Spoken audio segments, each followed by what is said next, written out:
Amém? Glória a Deus. Quem achou 1 Samuel 3, 19 e 20? E diz assim: E crescia Samuel, e o Senhor era com ele, e nenhuma de todas as suas palavras deixou cair em terra. Diga, nenhuma palavra deixou cair em terra. E todo Israel, desde Dan até Beceba, conheceu que Samuel estava confirmado por profeta.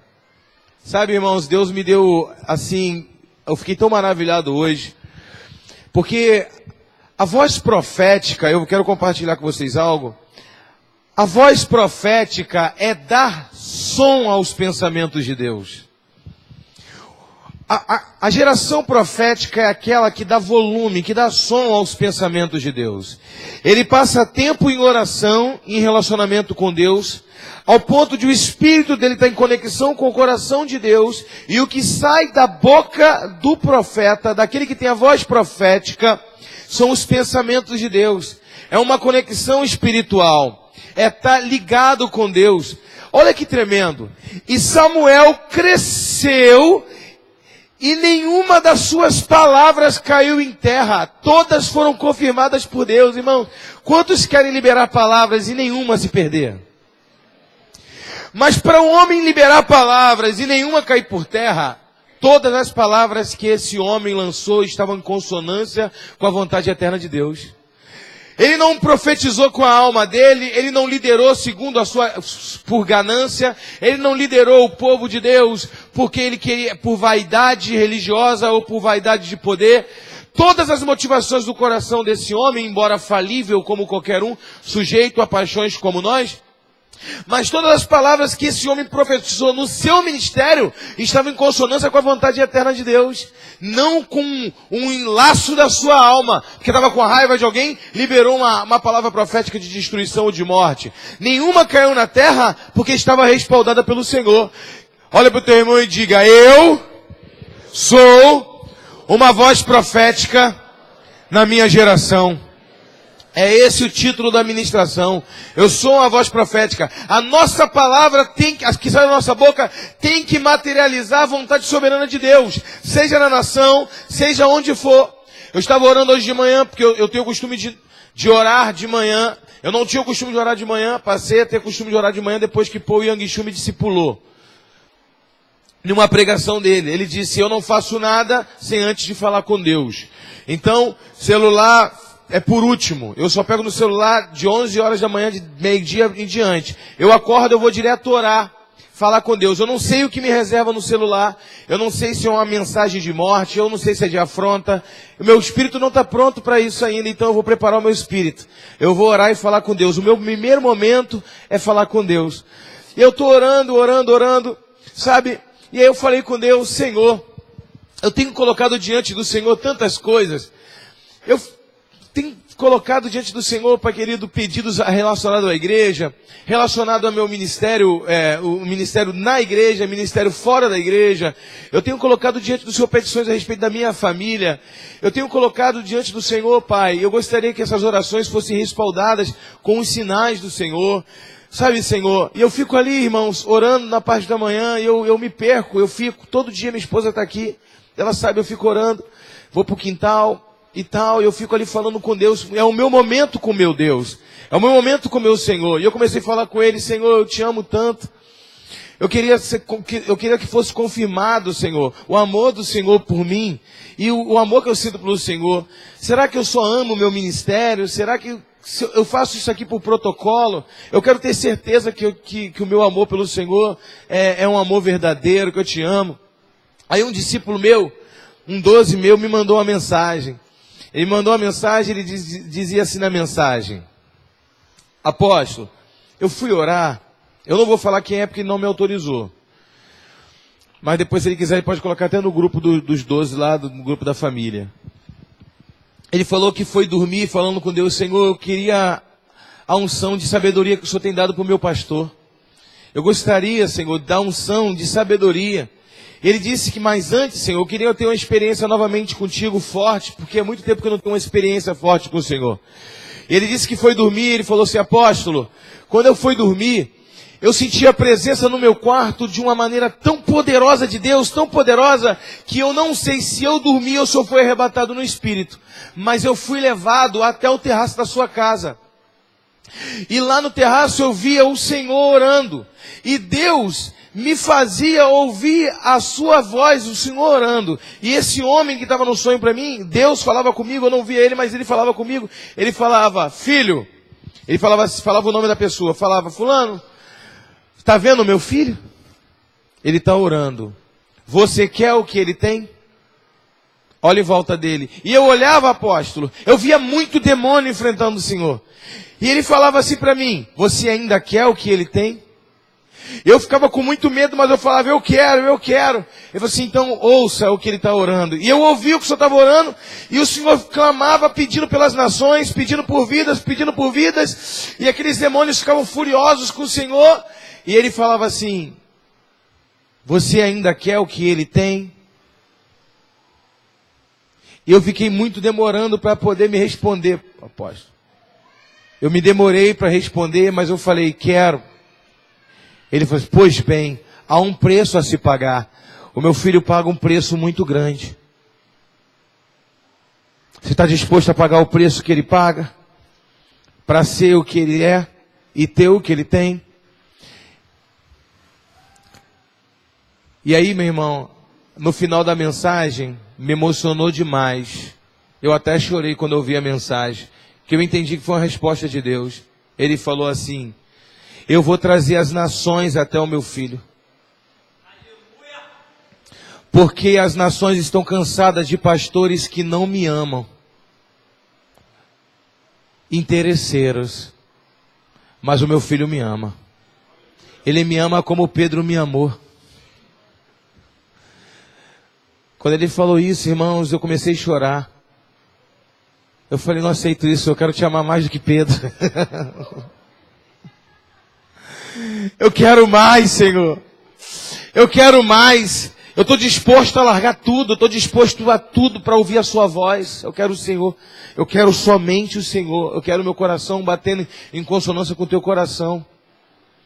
Sabe, irmãos, essa visão foi para edificar ele, mas edificou muito mais a mim. Porque Deus sabe o quanto eu amo. Quando a Carol estava cantando a música que fala sobre o amor de Deus, no final eu quero até que ela cante de novo essa música. Estava falando muito ao meu coração, sabe por quê? Porque Deus é tudo que eu tenho, irmão. Eu falo com a minha esposa: olha, Deus é tudo que eu tenho. A minha família e Deus é tudo que eu tenho. E eu não quero entristecer Ele por nada. Sabe, quando eu acordo de manhã, eu penso: Senhor, isso é tudo que eu tenho. O meu último pensamento é dele, e meu primeiro pensamento de manhã também é dele. Eu passo o dia inteiro pensando nele. Então ele sabe o quanto que eu amo. Eu falei: Senhor, eu quero te amar mais. Eu te amo pouco ainda, perto do que o Senhor fez enviando o seu filho. Eu quero te amar mais. Eu quero te amar muito mais do que isso. Eu quero me entregar por completo. Sabe o que Samuel fez? Samuel era uma voz profética. Sabe por que nenhuma palavra de Samuel caía por terra? Sabe? Eu vou dizer por quê. Porque ele era fruto de uma palavra profética. Quando Ana foi chamada de bêbada por um sacerdote que não tinha visão, porque Eli perdeu a visão espiritual, deixando os filhos fazerem o que querem na casa do Senhor, se prostituindo na casa do Senhor, não exortava os filhos, não ensinava os filhos o caminho da palavra, o caminho certo do Senhor. Um homem que perdeu a visão olhou para ela e disse: mulher, tu está bêbada? Ela disse: não, Senhor, são 9 horas da manhã, eu não estou bêbada. Eu estou com a alma aflita, porque eu quero um filho. Então ele liberou uma palavra profética. Ele disse: ei, ele estava no ofício de sacerdote. Ele disse: ei, vai, que o Senhor te faça segundo a tua vontade. Aquela mulher tomou posse da palavra profética. Ela entendeu: olha, esse homem, ele pode não estar bem com Deus. Esse homem pode não estar com o coração queimando com Deus. Mas ele está num ofício de abençoador. Foi Deus que colocou ele aí. Apóstolo Paulo disse que todos os cargos de autoridade foram instituídos por Deus. Agora, ele estava no Antigo Testamento? Estava no Antigo Testamento. No Novo Testamento, a Bíblia diz que todos nós somos sacerdócios reais. Cristo fez de nós sacerdócios reais. Cada um de nós temos um sacerdócio e temos um poder de uma palavra profética. Saiu do sumo sacerdote e agora está sobre a igreja. Essa capacidade de profetizar, esse poder, essa autoridade não está mais sobre um homem, está sobre toda a igreja, todo aquele que quer viver uma vida e uma visão profética. A Bíblia diz que Samuel dormia diante da arca do Senhor.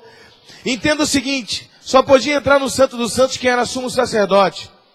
Para ofício, claro que alguém entrava para limpar, mas para trazer sacrifício, para ofício, só o sumo sacerdote. Samuel dormia do lado da arca. Se você ler o livro, vai ver que Samuel dormia do lado da arca. Era um garoto, talvez 13 anos, 14 anos, que foi ofertado pela mãe quando desmamou. Talvez com 3 anos, 4 anos de idade, Ana foi lá e entregou ele, e ele foi criado ali servindo. Dormia do lado da arca. Sabe o que Samuel entendeu desde novo, pastor Elson? Dormir do lado da arca é consagrar o último pensamento a Deus. E acordar do lado da arca é consagrar o seu dia a Deus. Sabe por quê? Samuel sabia muito bem que o que ele olha, o que o homem olha, influencia seu pensamento, e o que ele pensa, ele fala, e o que ele fala, ele é. Aí minha pergunta para você é a seguinte: qual é o teu último pensamento? O que você tem olhado que tem te levado a Deus? Entenda o seguinte, você precisa entender hoje aqui, eu não sou contra novela, eu não sou contra filme, não sou contra nada disso, embora eu não assisto. Eu não assisto novela, assisto filmes a dedo. Se aparecer cena de homem nu uma vez, eu deixo passar batido. Apareceu a segunda vez, já é desnecessário, eu desligo a televisão. Pode ser filme de ação, pode ser filme de que for. Sabe por quê? Eu entendi que o que eu vejo influencia o meu pensamento, e o meu pensamento influencia o que eu falo, e o que eu falo é o que eu sou. Eu não posso me conformar. Uma geração profética tem que tomar conta, cuidado dos seus pensamentos. Os seus pensamentos têm que ser arados e purificados por Deus, porque é nos seus pensamentos que Deus vai pousar os pensamentos dele para tornar o seu pensamento, o pensamento dele, o seu pensamento. E o seu pensamento se transformar na voz profética. Como é que Deus vai lançar os pensamentos deles no solo da sua mente, se o solo da tua mente ainda está com aquela cena de sexo do filme da noite passada? Tem nada a ver aquele filme, apóstolo, tem nada a ver. Mas mexeu contigo. Tu falou em língua depois que tu acabou de falar, ver o filme? Saiu falando em língua, profetizando, é isso que eu te digo? Então não edificou, só contribuiu para o pior. Apóstolo Paulo diz: no que é bom, no que é perfeito, no que é louvável, no que é agradável, nisso pensai. Pense nas coisas do alto.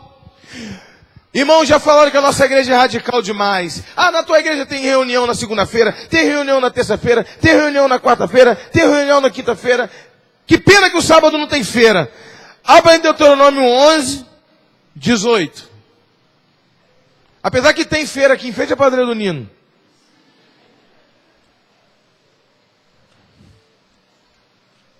Então eu vou te dar um respaldo bíblico.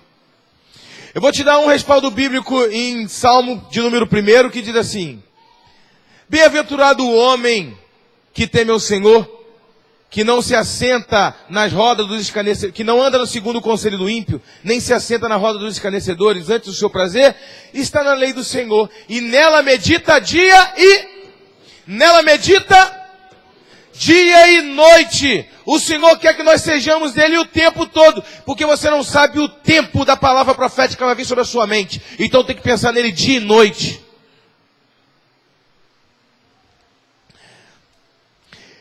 Esse homem, o Salmo continua dizendo, é como árvore plantada na beira de ribeiros. Dá o seu fruto no tempo certo e as suas folhas nunca murcham. A sua vida, seu casamento, sua vida financeira, sua vida espiritual está sempre rompendo. Entenda, eu vou ler esse texto aqui, vocês, Deuteronômio 11, 18. Ponde, pois, as minhas palavras no vosso coração, na vossa alma. Atai-a por sinal na vossa mão, para que estejam por testeiras entre os vossos olhos.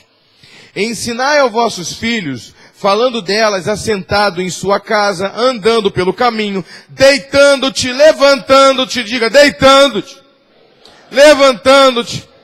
Escrevas nos umbrais da tua porta, da tua casa, para que te multiplique os vossos dias e os dias dos vossos filhos na terra que o Senhor jurou aos vossos pais lhe dar, com os dias dos céus sobre a terra. Porque se diligentemente guardar de todos esses mandamentos que hoje vos ordeno, para guardardes, amando ao Senhor vosso Deus, andando em todos os seus caminhos, e a Ele vos achegardes, também o Senhor diante de vós lançará fora todas as nações, e possuirás as nações maiores e mais poderosas do que vós. Diga, de manhã, ao deitar, ao assentar, escreva na testa. Você foi em Israel, amém? Você vai ver no Muro das Lamentações, os homens pegando uma tira. Quem assistiu aquele filme Noé? Que muitos acharam muita heresia. Tem muita coisa bíblica ali naquele filme. Que ele pega um couro assim e amarra no braço. Aquilo ali os judeus fazem, tá? Só que Noé antes de Moisés, você está entendendo? Os judeus, eles pegam a palavra de Deuteronômio que diz, Shema Israel, Adonai Eloheinu, Adonai Echad. Ouve o Senhor Israel, o Senhor, o seu Deus, é o único Deus. Eles amarram aquela tira de borracha como se fosse uma tira de couro de câmera de ar, de pneu, que vem escrito esses versículos.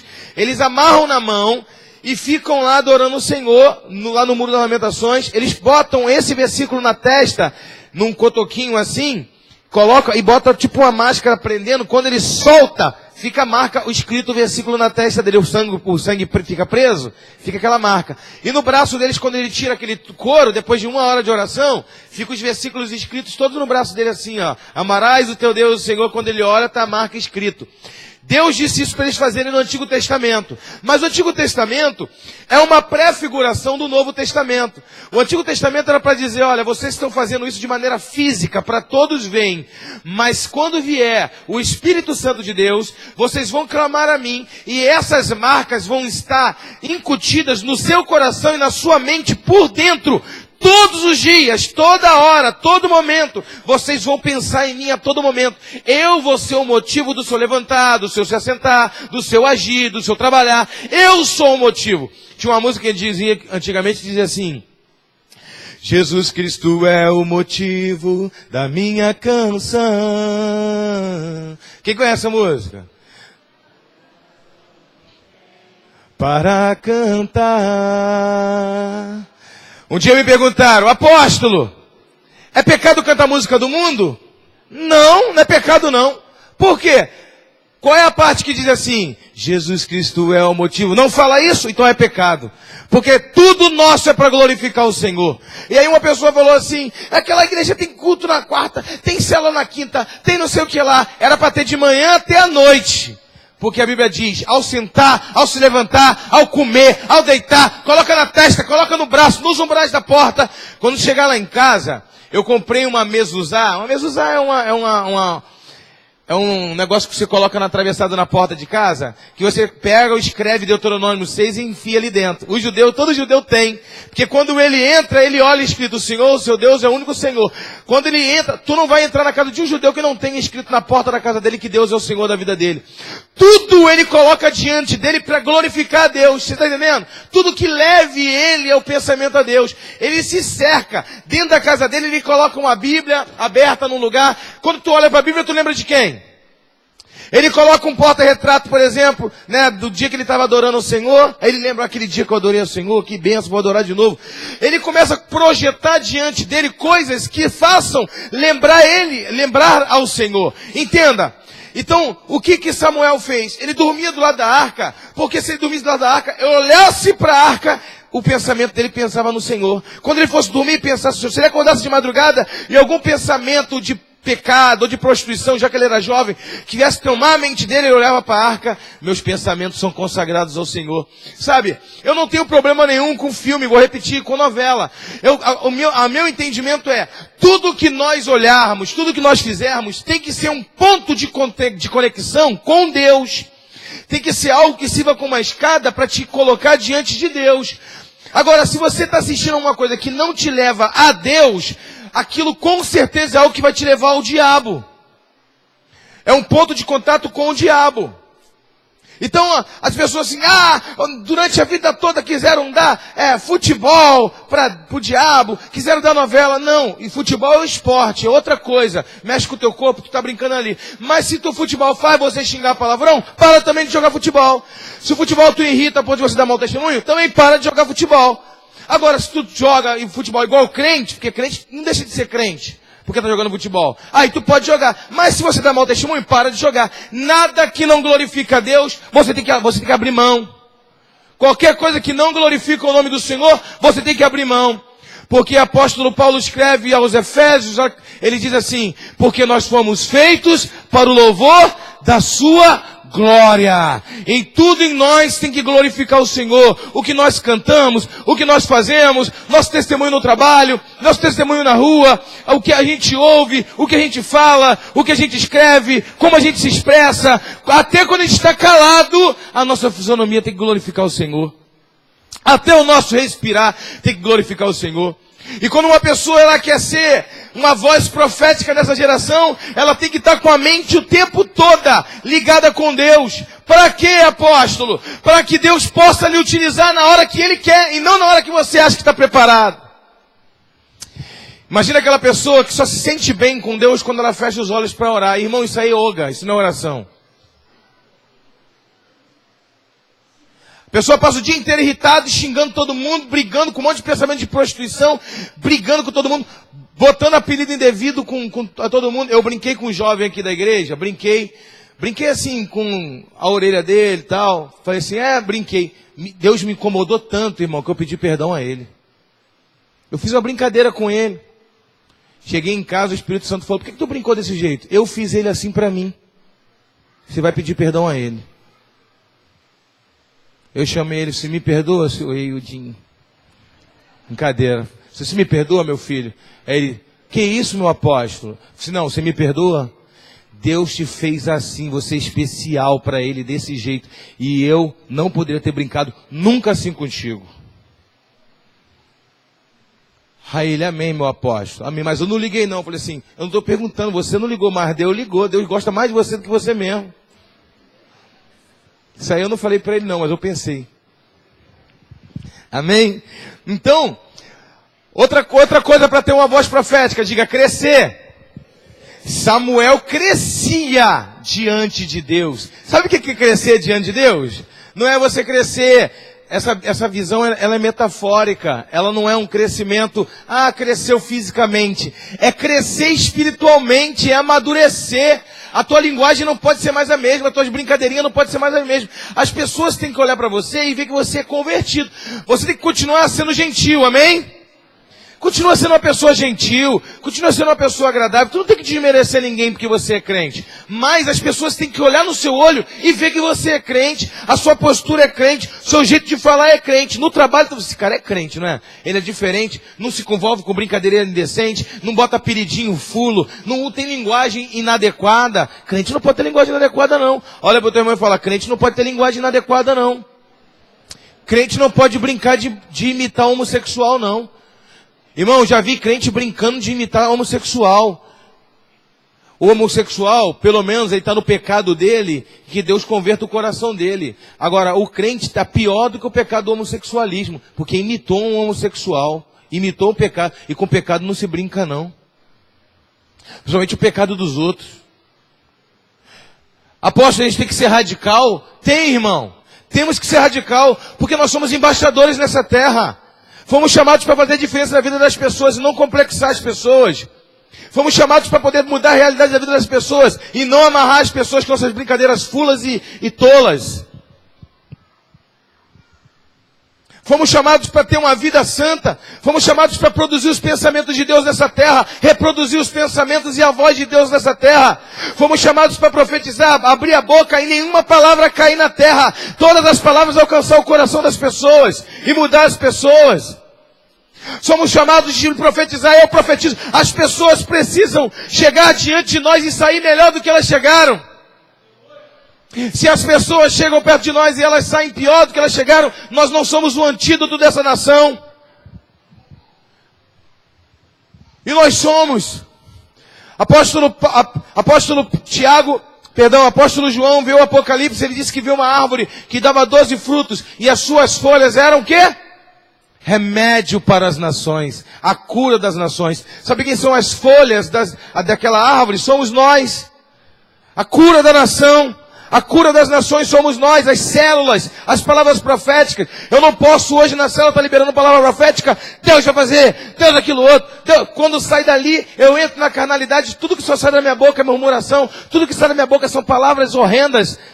Não, profeta não diz para uma pessoa, esse aí não tem jeito não. Aquilo ali, rapaz, não quer saber de Cristo Jesus não. Isso é pecador. Nada disso.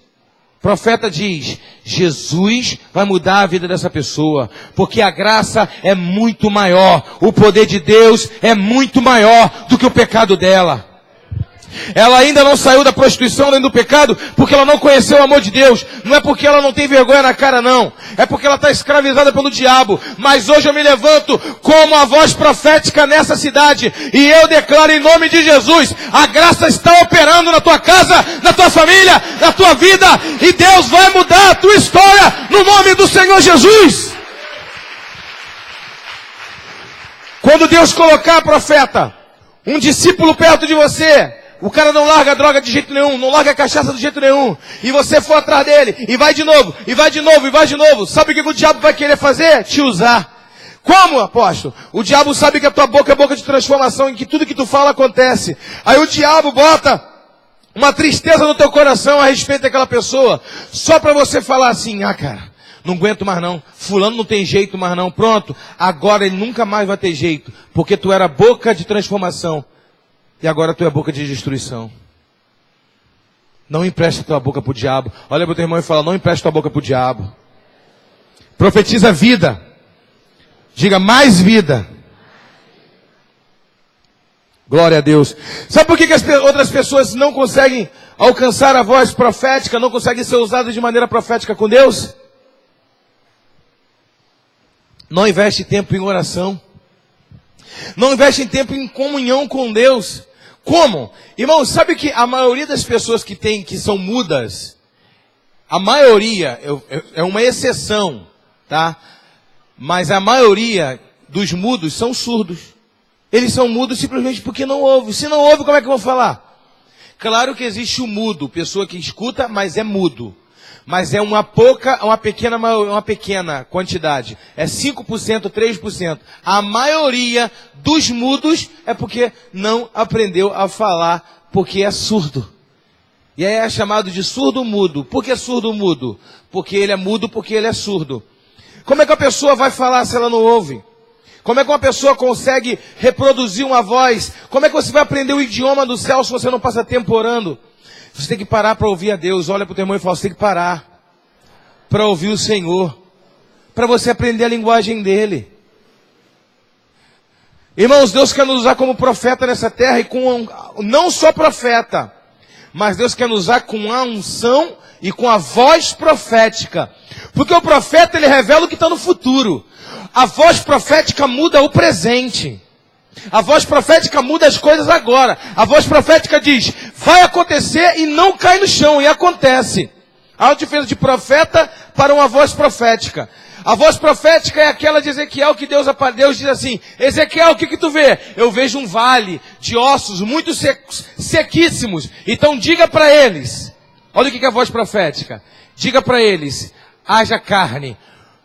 Haja carne! A voz profética, Deus foi soprando no ouvido dele, e ele foi profetizando, e houve carne, e houve tendões. Agora profetiza, Profetiza, profetiza, filho do homem. E ele começou a profetizar. Isso é voz profética. E de repente um grande exército agora profetiza que o meu espírito vai entrar neles. Profetiza, filho do homem. Eu profetizo que o espírito agora está entrando. E se colocou de pé. E era um grande e poderoso exército. Quem entendeu deu uma salva de palmas para o Senhor. Essa é a voz profética. A voz profética é quando você está orando e o Espírito Santo começa a botar na tua mente um drogado do teu bairro, começa a botar na tua mente um homem que ninguém dá nada, uma pessoa que está desempregada, uma pessoa que está agora prestes a se matar. Você está orando e o Espírito Santo coloca na tua mente, profetiza, profetiza. Eu profetizo a libertação na vida dessa mulher. Eu profetizo santificação. Eu profetizo cura. Eu profetizo milagre. E Deus fala, eu posso contar com essa pessoa, porque ele dorme do lado da arca. Irmãos, sabe o que eu fico impressionado? Eu fico impressionado, o camarada tá dormindo do lado da arca e Deus chama Samuel. Samuel. Ele, um garoto, não sabia discernir a voz de Deus ainda, foi em Eli. Eli estava dormindo. O Senhor me chamou? Não, meu, vai dormir. Não te chamei não. Ele voltou a dormir. Então Deus chamou ele de novo. Samuel. Samuel. Ele foi de novo. O Senhor me chamou, Eli? Não, não te chamei não. Vai dormir. Go back. Voltou. Agora. E aí? Samuel. Samuel. O Senhor me chamou? Me chamou? Samuel, se essa voz te chamar de novo, diga assim, ó. Fala, Senhor, teu servo ouve. E aí, Deus chama Samuel de novo. Samuel. Samuel. Filho do William e da Thalita. Samuel, não faça bagunça na igreja. Dorme diante da arca. E aí Deus diz assim para Samuel, Samuel, e ele vai, ele fala, Senhor, fala que teu servo ouve. E Deus começa a falar com ele, sabe o quê? Acerca do filho de Eli. Eu vou matar os 2 filhos dele. E no outro dia o profeta que já não ouvia a voz de Deus há muito tempo diz, fala para mim que tu não pode mentir. O que Deus falou? Samuel ficou assim, vou falar isso para ele. Fala, foi Deus? Foi. Ele falou que os teus filhos vão morrer. Ele falou que você vai largar o sacerdócio. Ele falou que vai vir desgraça, sua espada sobre a sua casa. Irmãos, imagina um homem nunca, o cara ser chamado para ouvir a voz de Deus, e quando ele ouvia a voz de Deus, ouvir só decreto de desgraça. Porque perdeu o norte, perdeu o rumo da vontade eterna de Deus. A Bíblia diz que Samuel estava deitado lá da arca. Irmão, se eu sou pastor, deixa eu contar um segredo para vocês aqui. Quando Deus usa algum jovem aqui da igreja, alguém entrega uma profecia, alguma coisa, naquela noite eu quase não durmo direito, eu fico. Por que o senhor não falou comigo? Eu vou lá e eu deito, irmão, eu começo a orar e eu falo, não, Senhor, fala comigo. Eu não sou Eli, não. Eu não tenho problema de se eu levantar Samuel, não, mas eu quero continuar ouvindo a sua voz. Sabe por quê, irmão? O problema é que a arca estava ali. E ele falou assim, Samuel, Samuel, o senhor me chamou? A primeira coisa que eu faria, hein, meu irmão, se eu fosse ele no lugar dele, se eu estou orando aqui na igreja, e o discípulo fala, tu me chamou, apóstolo? E vem a segunda vez, na terceira, irmão, tá deitado do lado dele. Onde que tu tá dormindo? Aqui, deita aqui, chega pra lá. Chega pra lá. Cola teu ouvido aqui perto do meu. Na hora que Deus falar contigo, eu quero ouvir. Mas cadê a fome e a sede de voltar a ouvir a voz de Deus? Como é que pode o homem se conformar, o homem que nasceu para ouvir a voz de Deus, deixar Deus falar com um menino de 13 anos e não falar com ele? Não tem problema de Deus não falar com os jovens, você está entendendo? É a inconformidade que tem que ter no coração. Tem que haver uma inconformidade. Não, Senhor, eu quero te ouvir, eu quero te sentir. O Senhor pode usar esse jovem, pode colocar ele como para me substituir, eu não tenho problema, mas eu quero o coração do Senhor batendo com o meu. Eu fui chamado. Eu quero ouvir tua voz. E aí, irmão, entra a incredulidade, entra a dureza no coração dos crentes. Porque um crente fala assim, Deus me deu uma visão igual agora no culto. A menina teve a visão, a Vanessa teve a mesma visão dos anjos aparecendo aqui. Viu? Tinha até uma asa nas minhas costas, tu viu? Viu? Eu não falei que eu era anjo? Pastor é o anjo da igreja. E aí as pessoas confirmaram, aí quem não tem visão pensa, será que isso é verdade? Aí será que não sei o que lá? Aí entra a incredulidade pós-incredulidade. Sabe? Ao contrário, quando alguém falar, Deus falou, Deus me mostrou, eu ouvi, é para você despertar no teu coração, eu também quero Deus, eu também quero Deus, eu quero esse fogo queimando em mim, eu quero a tua voz também, eu quero, Senhor. Não é para ficar, não sei, tenho que consultar na Bíblia isso aí. Sei lá, o que Deus não falou comigo? Eu sou crente há 450 anos. De repente, jejuo 3 vezes por semana. Por que Deus não fala comigo? Em vez de rasgar o coração, Senhor, eu quero ser o próximo a ver. Eu quero te sentir. Eu quero mais. Eu quero mais. Eu quero ser a voz profética nessa geração. Quero profetizar. Quero falar em línguas. Quero profetizar. Quero pregar a palavra. Quero dar testemunho de crente. Quero ser um Samuel. A Bíblia diz que Samuel vai procurar um rei para ungir. Unge Saul. E tu não vê ele profetizando. Ele lança a palavra profética. Ele diz, vai. Em tal lugar tu vai encontrar as mulas do seu pai, seu mula. E ele vai. E quando ele chega no meio do caminho, ele encontra as mulas, e vem os profetas. Ele disse, olha o que Samuel disse, você vai encontrar profetas vindo no meio do caminho. Quando os profetas estiverem vindo no meio do caminho, um deles vão tocar em você, e tu vai começar a ser cheio do Espírito Santo. Antes de Pentecostes, Saul foi cheio do Espírito Santo. O Espírito Santo batizou ele e começou a profetizar no meio dos profetas. E aí saiu um edito em Israel dizendo, Saul profetizou no meio dos profetas. E ele profetizou cheio do Espírito Santo, sabe por quê? Quem ungiu ele, quem botou a mão na cabeça dele, era comprometido. Nenhuma palavra caiu na terra. Então quando ungiu o rei, ungiu o profeta também. Davi estava atrás das malhadas. Um dia uma jovem chegou para mim e falou assim, meu apóstolo, como é que funciona isso? Eu falei, meu querido, entenda o seguinte, na época de Davi existia muitos jovens atrás das malhadas, existia muitos jovens catando fezes de ovelha, atrás das malhadas, é isso, não era só Davi. Deus não levantou Davi porque ele era pobrezinho, Deus não levantou Davi porque era rejeitado, porque nessa época tinha muitos jovens na mesma situação que Davi. Não levantou ele porque ele era pobre, coitadinho, ou porque ele se fazia de vítima, tadinho de mim. Não se levantou, Deus não levantou ele porque ele era pobrezinho demais. Deus levantou ele porque, apesar das suas dificuldades, seu coração era de profeta. Ele fazia serviços triviais, mas estava escrevendo salmos. A maioria dos seus salmos foram escritos no meio do deserto, escrevendo salmos de adoração ao Senhor. Enquanto os outros jovens estavam reclamando, eu tenho que ficar aqui, catando bosta, não sei o que lá, fazendo não sei o que lá, aquilo outro, eu que tenho que ficar fazendo isso, eu que tenho que fazer aquilo outro, eu que tenho que fazer aquilo outro. Davi estava adorando e dizendo, eu sei que a minha realidade não vai ser essa, Deus tem coisas maiores para mim. Matando urso, matando leão, catando lixo, mas lançando palavra profética, dizendo, essa não é a minha realidade. Eu vou ainda me conectar com aquilo que Deus tem para mim. O meu Deus é maior. O meu pai pode ter esquecido de mim. A minha mãe pode ter esquecido de mim. Todo mundo esqueceu de mim. Todo mundo. Mas quando Samuel veio, botou a mão na cabeça dele, a Bíblia diz que Davi era profeta. Pedro, quando vai pregar lá, na pregação dos 3.000 homens que ele ganha para Jesus, lá em Atos dos Apóstolos, Pedro diz, como disse bem, profetizou o rei Davi, porque era profeta. Davi era profeta. Samuel disse, não vou te dar só um som de rei não, vai ser de profeta, porque rei que governa o povo sem ouvir a voz de Deus, se corrompe.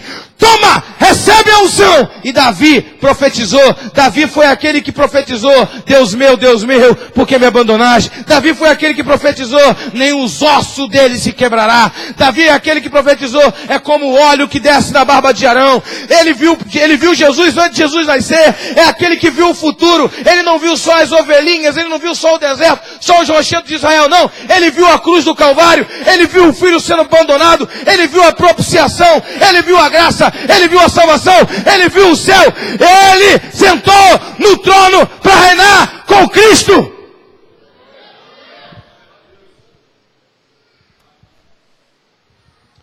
Porque viu o que homens comuns não viram. Ele não viu um óleo ungido só, ele viu uma unção que nunca caiu na terra. Você hoje tem que escolher quem você quer ser. Se você quer ser profeta, E se você quer ter ofício de profeta, se você quer ter voz profética que libera vida, salvação, restauração, prosperidade, bênção, ou você vai ser uma voz da murmuração, a voz profética do diabo, com a alma cheia de amargura, que só profetiza, não é bem assim não, não é desse jeito assim também não, não é bem desse jeito não sei o que lá, também não é assim do jeito que o apóstolo fala. Meu irmão, hoje você tem que decidir ser boca que rompe com o limite e vive o sobrenatural. Quem recebe, dá uma salva de palmas para o Senhor.